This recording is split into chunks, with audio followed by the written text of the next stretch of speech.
Gimba. Yan. Lumayo lang. Lumayo from Gimba. Iba talaga pag masarap. Oh, yan.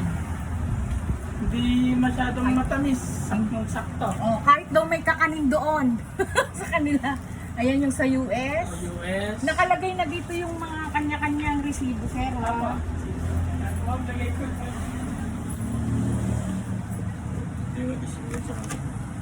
Tapos, syempre, meron siya.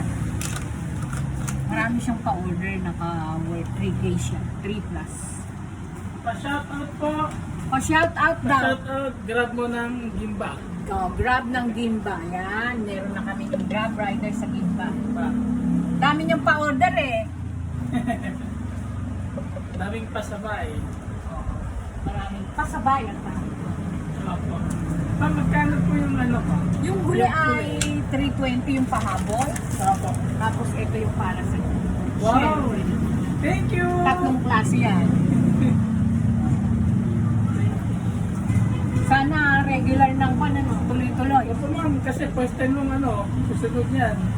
Mas dadami yan. Dadami po yan. Kasi magkakaingitan yan. Ah, susuklian ko to. Kasi mismo yung doktor nag-offer sa akin. Ano mo ko ng ano, kung kakanina sa Mayroon dati yung over sa akin ng question yun eh. Ng mga suki nila. sa Parang nag-iinit siya nun eh, na bakit pwede nito may bakante ako. Sa gawing friendship eh. Kaya lang sabi ko hindi na namin kayang pumunta pa rin. sa iba kayong tapat ng friendship. 30. Meron doon na... May bakante po doon So, ngayon. yun yung mga order niya. Kaya para... So, magtutuloy-tuloy na. Pangalawang order na ganyan eh. Opo.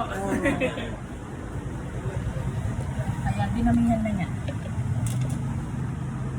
From Grab Food ng Gimba, Nueva Ecija.